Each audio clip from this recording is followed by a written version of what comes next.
আসসালামু আলাইকুম। আপনাদের আজকে যে কথাগুলো বলবো এই কথাগুলো আরও অনেক পরে বলার ইচ্ছা ছিল, কিন্তু বেশ কিছু ঘটনা, বিশেষ করে সবশেষ চট্টগ্রাম বিশ্ববিদ্যালয়ে যে ঘটনাটা ঘটেছে সেটার পরে মনে হলো যে পরিস্থিতি খুব বেশি ঘোলাটে হওয়ার আগেই আপনাদেরকে জানানো উচিত। দেখেন, বর্তমান সরকার ক্ষমতায় এসেছে, আমরা কিন্তু আমি সরাসরি কিন্তু বিএনপির বিরুদ্ধে ক্যাম্পেইন করেছি এবং আগেও বলেছি যে যে অবস্থা, বিএনপি এবং জামাত এই দুইটা দলের নাম কিন্তু গেল 15 বছর উচ্চারিত হয়েছে এককভাবে না, যৌথভাবে উচ্চারণ করা হতো। বিএনপি জামাত, জামাত বিএনপি, বিএনপি জামাত, জামাত বিএনপি। কোনো ঘটনা হইলেই শেখ হাসিনা বলতো নাশকতার সাথে জড়িত বিএনপি জামাত, জামাত বিএনপি, এইভাবেই কিন্তু। অতএব এই দুইটা দল এখন বাংলাদেশের একটা পক্ষ, আওয়ামী লীগ আরেকটা পক্ষ। সেই পক্ষটা নেই, আপনাদের মাঝে একটা বিরোধিতা তৈরি হয়েছে। সেই বিরোধিতা কি? নির্বাচনের বিরোধিতা। সো সেই বিরোধিতায় আমিও একটা পক্ষ নিয়েছিলাম, এবং কেন নিয়েছিলাম সেটা অস্পষ্টভাবে বলার কিছু না। আমি আমার আগের ভিডিওতেও সেটা বিস্তারিত বলেছি যে নির্বাচনের আগে বিএনপি যেইভাবে কথা বলেছে, তারা ভারতীয় পত্রিকাতে বলেছে তাদের সাথে তারা কি বলে সমঝোতা করে তারপরে নির্বাচনে যাচ্ছে। বিএনপির নেতারাও সরাসরি বলেছে, কেন্দ্রীয় নেতা একেবারে মহাসচিব পর্যন্ত বলেছে যে বিএনপি ক্ষমতায় এলে সব মামলা প্রত্যাহার করে নেওয়া হবে। বিএনপি আওয়ামী লীগ ভাই ভাই, আওয়ামী লীগের কাছে ভোট চাওয়া হয়েছে, তারা হাদির বিরুদ্ধে অবস্থান নিয়েছে, তারা না ভোটের পক্ষে অবস্থান নিয়েছে, এগুলো প্রকাশ্যেই তারা কথা বলেছে। সো সেই জায়গাতে আমরা গেল 15 বছর তো দুর্নীতির বিরুদ্ধে লড়াই করি নাই। গেল 15 বছর আমরা লড়াই করেছি বাংলাদেশে ভারতীয় আধিপত্যবাদ এবং আওয়ামী লীগকে আমরা মনে করি ভারতের একটা বি টিম, বাংলাদেশের একটা বিজেপির কট্টর হিন্দুত্ববাদীদের একটা শাখা। এদের ইসলামের জন্য, মুসলমানদের প্রতি এদের যে ক্ষোভ, ভারতীয়দের সেই একই ক্ষোভ। সো এই দুইটাকে আলাদা করে দেখার কিছু, এই জন্য আমরা এই যুদ্ধটা করেছি। যখন বিএনপি দেখেছি এখানে তাদের মতো করে কথা বলছে, সে আওয়ামী লীগকে নিয়ে আসার চেষ্টা করছে, বিএনপিতে দলে দলে আওয়ামী লীগের লোকজন যাওয়া শুরু করলো, এগুলো মিলিয়ে আমি একটা অবস্থান নিয়েছি। সেটা নির্বাচনী অবস্থান। আপনি নির্বাচনে যদি মনে করেন কোনো প্রতিদ্বন্দ্বিতা হবে না, সেটা তো আন্তর্জাতিকভাবেও তো আপনি স্বীকৃতি পাবেন না। এখন নির্বাচন যেভাবে স্বীকৃতি পেয়েছে, একটা বিরোধিতা ছিল, বিশাল বিরোধিতা হয়েছে, তো আমরা একটা পক্ষ নিয়েছি। কিন্তু তার মানে এই না যে বিএনপির প্রতি আমাদের আচার আচরণ সে আওয়ামী লীগের মতো হবে। আনলেস তারা যদি সেই পর্যায়ে যায়, তাহলে আমাদের সেটা তারেক রহমান না, জিয়াউর রহমান উঠে এসেও যদি নাকি আওয়ামী লীগের মতো আচরণ করে, আমাদের অবস্থান সেই বিএনপির বিরুদ্ধে আওয়ামী লীগের সময় যেরকম করতাম সেটাই হবে।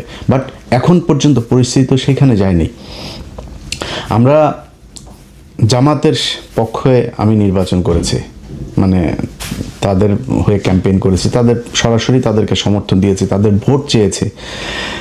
কিন্তু জামাত ইসলামও কিন্তু আমাদের সাথে, মানে আমার সাথে আর কি, মোটামুটি হালকা ছলনা করেছে। সেটা কীরকম বলি, ধরেন এই যে নির্বাচনটা হইল, এই নির্বাচনের আগে কিছু ঘটনা ঘটেছে, যে ঘটনাগুলো আমাদেরকে জানানো হয় নাই, সেটা জামাত জানতো। সেটা আমরা নির্বাচনের পরে জেনেছি যে জামাত যে এই বিষয়গুলো জানতো। কি সেটা আমি সরাসরি এখন বলছি না, যেটা বললাম যে আরও অনেক পরে আপনাদের সাথে আরও অনেক কথা হবে, তখন জানতে পারবেন। এখন সংসদে আপনারা যে বিরোধিতাটা দেখছেন না, এই বিরোধিতাটা কিন্তু আওয়ামী লীগ বিএনপির যে বিরোধিতা, সেই বিরোধিতা না। এটা আর্টিফিশিয়াল ক্রিয়েটেড, এটা নিজেদের মধ্যে সমঝোতার মাধ্যমে একটা বিরোধিতা হচ্ছে। আপনাদেরকে নির্বাচনের রাতের কথাটা বলি। আপনার কি মনে হয় যে নির্বাচনের রাতে জামাত ইসলামকে যেভাবে মিডিয়া কুয়ের মাধ্যমে হারানো হলো, জামাতের এইটুকু শক্তি ছিল না যে তাদের একটা ফাইট করা, তাদের একটা গ্যাঞ্জাম বাঁধানো, তাদের একটা প্রতিবাদ করা, এমনকি গণমাধ্যমে কথা বলার সময় তারা কতটা সহনশীল হয়ে তারপরে কথা বলেছে, এগুলো আপনারা মনে আছে। এর কারণ কি? এখন আপনারা যেগুলো দেখছেন সংসদের ভেতরে, আচ্ছা এক এক করে যদি বলি, ধরেন আমাদের ছিল কি, আমাদের ছিল যে আওয়ামী লীগকে যেন ব্যাক করতে না দেওয়া হয়। নির্বাচনের আগে বিএনপি যেমন করেছে, নির্বাচনের পরে কি বিএনপি সেই ধারাবাহিকতা বজায় রেখেছে? তারা নির্বাচনের পরে এসে সেই আওয়ামী লীগের কার্যক্রম নিষিদ্ধ তো রাখলই, সেটা শুধু আপনার অধ্যাদেশ না, সেটাকে আইনেও পরিণত করা হলো।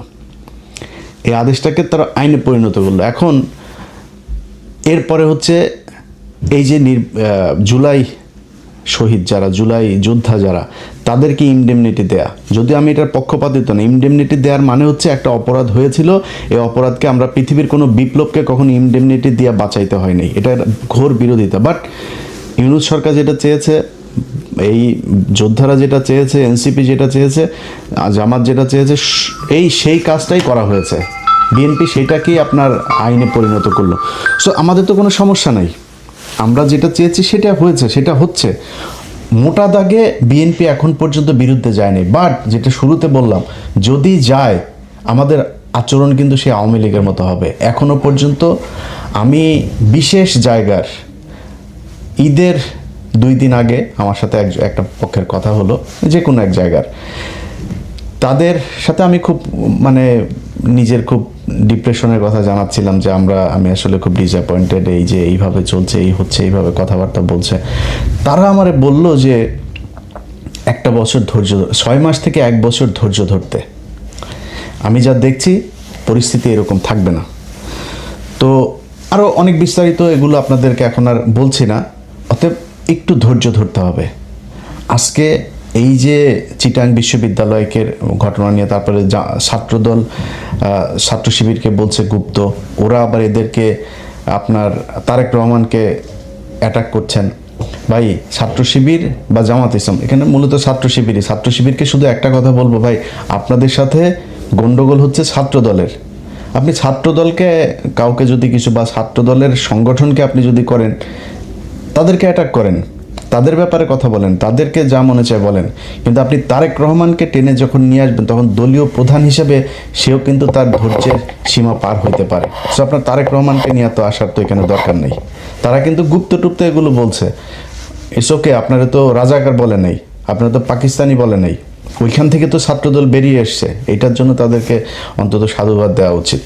কিন্তু আপনি তাদের এইটাকে অ্যাটাক করতে যায়, তাদের সাথে মারামারি করছেন, তাদের সাথে কিন্তু সব ঠিক আছে, কিন্তু তারেক রহমানকে অ্যাটাক করেন না। এটাতে দলীয় প্রধান যিনি, তার সাথে আপনাদের দলীয় যিনি প্রধান আছেন, আমার কাছে যতটুকু তথ্য, তারা প্রতিদিন তাদের ব্যাপারে তাদের সাথে ব্যক্তিগত আলাপ হয়, রাজনৈতিক আলাপ ব্যক্তিগতভাবে হয়। এবং এই আগামীকালকে সংসদে যে জামাত ইসলাম ওয়াকআউট করবে, সেটাও বিএনপি একদিন আগে জানে যে কালকে ওনারা করবেন, এবং সেটারও মোটামুটি 2 জনের মধ্যে নেগোসিয়েশনের মাধ্যমেই হয়।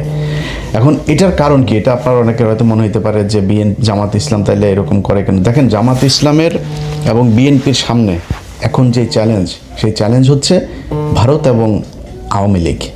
এটা যেন ব্যাক না করে। জামাত ইসলামের টার্গেট আওয়ামী লীগকে যতদিন রাজনীতির বাইরে রাখা যাবে, তারা সরাসরি বলি যে 5 বছর যদি আওয়ামী লীগ না থাকে, কোনো সম্ভাবনা নেই, আল্লাহর রহমতে কোনো সম্ভাবনা নেই, পৃথিবীর কোনো যৌক্তিক কারণে আল্লাহ যদি ওহী নাযিল করে কিছু করে সেটা অন্য জিনিস। কিন্তু আওয়ামী লীগের আগামী 10-15 বছরের ভেতরে বাংলাদেশে রাজনীতি করার কোনো সুযোগ আমি দেখছি না। যদি আসেও, মনে করেন 15 বছর পরে, তাদের ক্ষমতায় আসতে আরও 15 বছর লাগবে। যদি হাইপোথেটিক্যালি কোনো অকারেন্স, কোনো আকাম কুকাম যদি বিএনপি জামাত না করে, তাইলে হয়তো আসতে পারে। কারণ শেখ মুজিবের আকাম কুকামের সেই দৃশ্য কিন্তু আমরা ভিজুয়াল মিডিয়াতে তখন পিনাকি ইলিয়াসরা ছিল না, সো তাদের এই ভিজুয়াল এগুলো আপনাদেরকে দেখাইতে পারে নাই কেউ। আজকে আমরা সব কিছু আমাদের চোখের সামনে ঘটেছে। অতএব জামাত চায়, তারা যদি 5 বছর না থাকে, হাসিনা অধ্যায় বাংলাদেশে শেষ। যদি 10 বছর আসতে না পারে, তাহলে আওয়ামী লীগ ফিরে আসবে, তবে ওই মুসলিম লীগ হয়ে ফিরে আসবে, জাতীয় পার্টি হয়ে ফিরে আসবে, এর বাইরে কোনো কিছু না। তারও যদি 10-15 বছর বেশি হইলে, তাহলে ওই আমতারেকের মতো বিকাশে টাকা টোকা চায়া খাইতে হবে, এর বাইরে কোনো কিছু এই দেশে কোনো সম্ভাবনা নাই, যত কিছুই করুক তারা। এখন এই যে একটা চ্যালেঞ্জ, যে আওয়ামী লীগকে যেভাবেই হোক 10-15 বছর অন্তত রাজনীতি থেকে দূরে রেখে তাদেরকে পঙ্গু করতে হবে। এটা 2টা দল যদি মিলেমিশে না থাকে, তাহলে সম্ভব না। এখন এইখানে সরকারি দলের দায়িত্বশীলতার বিষয়টা খুব বেশি জরুরি। আমি প্রথমে শিবিরকে যেমন বললাম, ছাত্র দলকেও বলি, ভাই বাংলাদেশের ইতিহাসে কোনোদিন শুনেছেন আজকে জামাত ইসলাম যেই সহনশীলতা আপনাদেরকে দেখিয়েছে এই নির্বাচনে? আমার জামাত ইসলামের বাইরে, আমি তো জামাত করি না, বাট আমি জামাতের বাইরে জামাতকে আমি পছন্দ করি, তাদের হয়ে আমি নির্বাচনে কাজ করেছি। জামাতের বাইরে যদি সবচেয়ে বেশি জানে সেটা মনে হয় আমি জানি।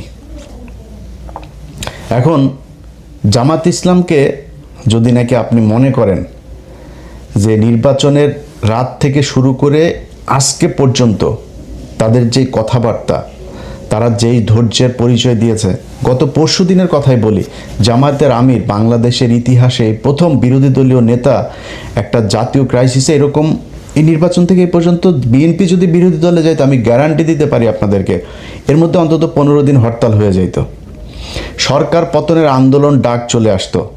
বিরোধী দলীয় নেতা বলে যে এটা সরকারের তৈরি করা সংকট না, এই সংকট বৈশ্বিক সংকট। শফিকুর রহমান বলে নাই সংসদে দাঁড়ায় এই কথা, বাংলাদেশের ইতিহাসে কোনোদিন বিরোধী দলীয় নেতা সরকারকে এইভাবে সাপোর্ট দিয়েছে? কোনোদিন দিয়েছে? কখনোই হয়নি। আজকে সেটা জামাত ইসলাম দিচ্ছে। সো এইটুক ধৈর্য আপনাদের ভেতরে রাখা উচিত। আর আপনারা মারামারি করেন, কাটাকাটি করেন, যাই করেন, একটু মনে রাখেন এই গেল 1.5 বছর আগে একসাথে জেলখানায় বসে এর বাড়ির মুরগির গোশত আপনি খেয়েছেন, ওনার বাড়ির ডিমের তরকারি আপনি খেয়েছেন, আপনাদের কাছ থেকেই শোনা, জেলখানায় বসে আপনাদের কাছ থেকে শুনেছি। সো আপনাদের দুইজনের গন্তব্য এক ছিল, ধান খেতে একসাথে মশারি টাঙিয়ে ঘুমিয়েছেন আপনারা, জামাত শিবির একসাথে বসে, মানে শিবির ছাত্রদল একসাথে বসে।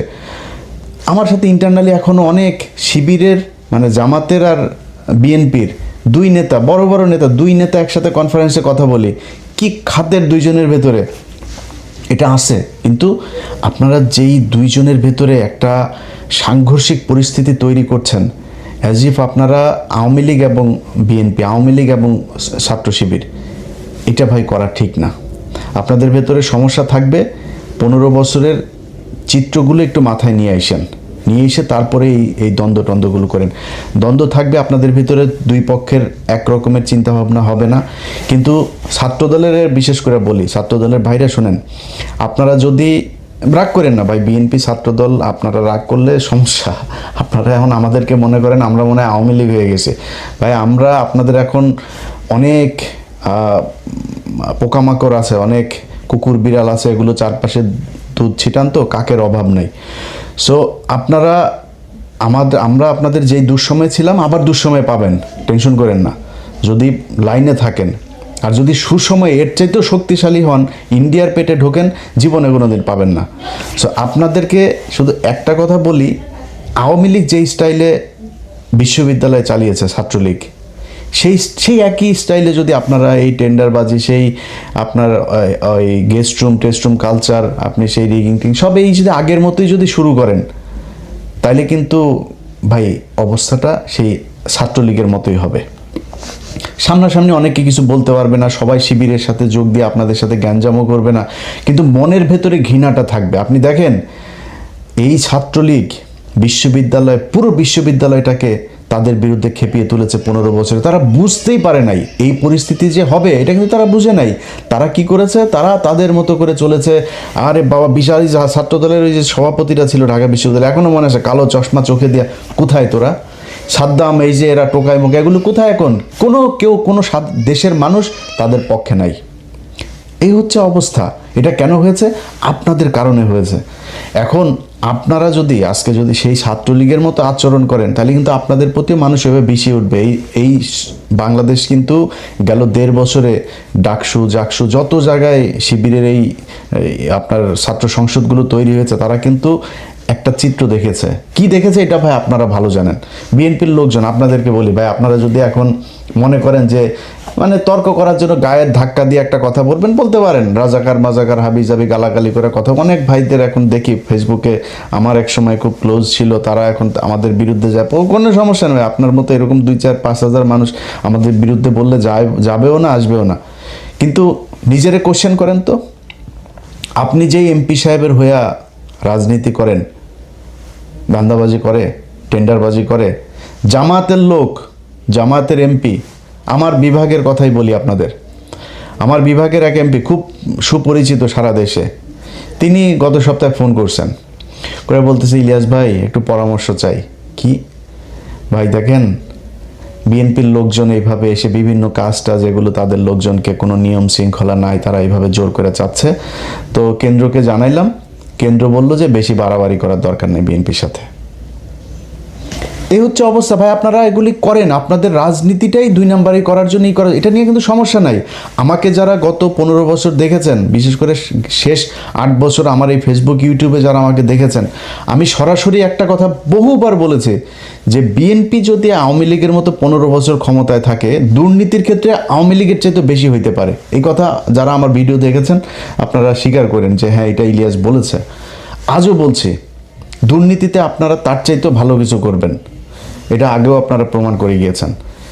দুর্নীতি নিয়ে আমাদের কোনো সমস্যা নেই ভাই, আমি এটা নিয়ে গ্যারান্টি দিতে পারবো না। এই বাংলাদেশ গত 1.5 বছরে দেখলাম তো, আসিফ নজরুল আর ইউনূসের মতো লোক লোভ সামলাইতে পারে নাই, এই দেশের নিয়ে আর আমার এই দুর্নীতির ব্যাপারে কোনো হিসাব নেই। নিজেরা এখন জুতা দিয়ে পিটাইতে মন চায় যে কেন কিছু টাকা পয়সা কামাই নেই গেল 1.5 বছরে। অনেক সুযোগ এসেছিল, কামাই নেই, সেই টাকাগুলো থাকলে এখন আবার নিজের টাকা পয়সা নিয়ে টেনশন করতে হইতো না। তো আপনারা দুর্নীতি করেন, এটা মেনে নিন। সো আপনাদের চাইতে তাদের চরিত্র কিন্তু উন্নত, এই জায়গাতে অন্তত উন্নত। এটা আপনারা না বুঝলে গত নির্বাচনে আপনারা দেখেছেন কারা কাদেরকে ভোট দিয়েছে। আপনাদের মানুষকে ভোট না দিতে যাওয়ার জন্য আপনারা বিভিন্ন জায়গায় গ্যাঞ্জাম করেছেন। এটা নির্বাচনের দিনের ভিডিও আমার এই চ্যানেলেই দেখতে পারবেন, এটা আপনারা করেছেন। এখন আজকে যদি আপনারা তাদের সাথে এই ধরনের আচরণ করেন, তারা তো আপনাদের চাইতে উন্নত চরিত্রের ভাই। তারা বিরোধী দল হিসেবে আপনাদেরকে ভদ্রতা দেখাচ্ছে, সহনশীলতা দেখাচ্ছে, অথচ আপনারা তাদের উপরে এইভাবে আওয়ামী লীগ ছাত্রলীগের লোকজন নিয়ে তারপরে হামলা করছেন। এই জিনিসটা করেন না। সো দুইজনের কাছে 2টা অনুরোধ থাকলো ভাই, একটু সাবধানে। আপনাদের মূল নেতা কিন্তু তলে তলে কিন্তু ঠিক আছে। আরও কিছু দেখবেন, আগামী 1 বছরে বাংলাদেশের সাথে ভারতের যুদ্ধও বাড়তে পারে, এই জন্য প্রস্তুতি থাকেন। বাংলাদেশের মানুষ প্রস্তুত আছে। তারেক রহমানকে বলতে চাই, তারেক রহমান, বিএনপি, আমি ইলিয়াস হোসেন প্রথম ব্যক্তি হব ইউএসএ থেকে ফ্লাই করব বাংলাদেশ ইনশাল্লাহ, যদি ভারতের সাথে আপনাদের উপরে যদি ভারতের কোনো যুদ্ধ শুরু হয়, সেই পরিস্থিতি যদি হয়। কিন্তু আপনারা অন্যরা যারা আছেন, তারা এই যে 2 জনের ভেতরে যে সম্পর্ক, এই সম্পর্ক তো আপনাদেরকে সবার কানে কানে যায় বলে দিয়ে আসবে না। বলে দিয়ে আসলে এখানে সিকিউরিটির অনেক ব্যাপার আছে, অনেক পলিসির ব্যাপার আছে, অনেক পরিকল্পনা আছে। এই পরিকল্পনাগুলোর বিষয়গুলো তারা জেনে যাবে। সো তাদের ভেতরে ঠিক আছে। আপনাদের কাছে অনুরোধ থাকলে 1টা বছর ধৈর্য ধরেন। আমিও কিন্তু 1 বছর দেখবো, 1 বছরের বেশি আবার দেখতে যাব না। 1 বছরের ভেতরে আমি কোন পক্ষে যাব, কোন দিকে কথা বলবো, সেটা পরিষ্কার হয়ে যাবে। এখন বিএনপিকে সহায়তা করতে চাই। বিএনপি রাষ্ট্র পরিচালনা করছে, জামাত ইসলাম যেভাবে সহায়তা করে, আমরাও ভাই চাই আপনারা একটু সময় নেন। এই যে তেলের সমস্যা নিয়ে এখন আওয়ামী লীগ প্রতিদিন তাদের পেজে আপনার টকশো করে, বিভিন্ন বিশেষজ্ঞদের নিয়ে টকশো করে। শেখ হাসিনা নেই আজকে এই অবস্থা, তোরা চুরি করে গেছিস, তোরা চুরি করে বাংলাদেশ আজকে পঙ্গু বানায়, ওরা এখন করে, ওরা কি উন্নয়ন করিস? উন্নয়ন তোর বাপের টাকা দিয়ে করছিস, এই দেশের মানুষের টাকা দিয়ে উন্নয়ন করছিস, সেই টাকা লুটপাট করে তারপর নিয়ে গেছিস। 1 টাকার জিনিস 10 টাকা দিয়ে কিনা তারপরে তোরা করছিস। এই রূপপুর পারমাণবিক বিদ্যুৎ কেন্দ্র, এইটাতেই তোরা $6 বিলিয়ন খাইছিস। পদ্মা সেতুতে $2 বিলিয়ন, 20,000 কোটি টাকা খাইছিস। এখনকার হিসাবে তার চাইতে আরও বেশি টাকা। সো তোরা এগুলি খাইছিস, তোরা আমাদের টাকা নিয়ে তারপরে তোর বাপের নামে করতে চাস, তোরা উন্নয়ন করেছিস, দেশটারে ধ্বংস করে দিয়ে গেছিস। এত বৈদেশিক যে লোন, এগুলো এখন বিএনপিকে টানতে হচ্ছে। সো আমরা ভাই পক্ষে কথা বললে সুন্দর করে বলতে পারবো, পক্ষে কথা বলতেও চাই, আপনাদেরকে সব ধরনের সহযোগিতা দিতে চাই। আল্লাহর ওয়াস্তে যত পারেন চুরি করেন, চুরি আমাদের এটা বাপদাদারা শিখাই গেছে, এটা আমাদের রক্তের মধ্যে আছে, কোনো সমস্যা নাই। খালি ইন্ডিয়ার পেটে ঢুকেন না, এটাই বিএনপির কাছে অনুরোধ, আর কোনো কিছু না। যে কোনো বিষয় পাবেন, যে কোনো ব্যাপারে জাস্ট আমাদেরকে একটু বুঝাইলে হবে এই বিষয়টা এইভাবে হচ্ছে, এইভাবে করতে। আমাদের আমরা খোলা চোখে একরকম দেখবো, ভেতরে যদি আরেক রকম, সেটা তো আমাদের জানতে হবে, ব্যাস জানাইলেই হবে খালি। যাই হোক, বিএনপি এবং জামাত 2টা দলের ছাত্র সংগঠন, আপনাদের কাছে অনুরোধ থাকবে, এবং ফেসবুকে যারা আছেন বিশেষ করে আপনাদের কাছে অনুরোধ থাকবে, ভাই চিটাং বিশ্ববিদ্যালয়ে গিয়ে কিন্তু তারেক রহমান মারামারি করে নেই। সো আপনারা তারেক রহমানকে নিয়ে, তারপরে যে ওই জিনিসটাও আমি এখন আমার ভিডিওতে বলছি না, এটা আবার কাইটা নিয়ে আবার অন্য জায়গায় নিয়ে দিয়ে আসতে পারে, যেখানে বলছি না কি বলেন আপনারা তারেক রহমানকে নিয়ে, এটা আপনারা ভালোই জানেন, সোশ্যাল মিডিয়াতে এটা নিয়ে এইভাবে করছেন। সো এইটা তারেক রহমানকে টানেন না, ছাত্র দলের বিরুদ্ধে বলেন, ওদের নানান পলিসি নিয়ে বলেন, ওদের যা যা করে সেগুলো নিয়ে বলেন, তারেক রহমানকে অফ রাখেন। এবং বিএনপির প্রতি অনুরোধ থাকবে জামাতকে একটু সমীহ করে চলেন, তারা কিন্তু যথেষ্ট আপনাদের প্রতি রেসপেক্ট দেখাচ্ছে, সহনশীলতা দেখাচ্ছে, সহযোগিতা দেখাচ্ছে। সো দেশটা সামনের দিকে নিয়ে যাইতে হবে, সামনের দিকে নিতে হলে আগে এই ইন্ডিয়া এবং আওয়ামী লীগকে বাদ দিতে হবে, সেটার জন্য কাজ চলছে। সেই কাজগুলো ঠিকমতো হোক, যেভাবে শুনছি আল্লাহ যেন সেটা সত্যি করান, সেরকম হয়, এটাই চাই। আল্লাহ হাফেজ।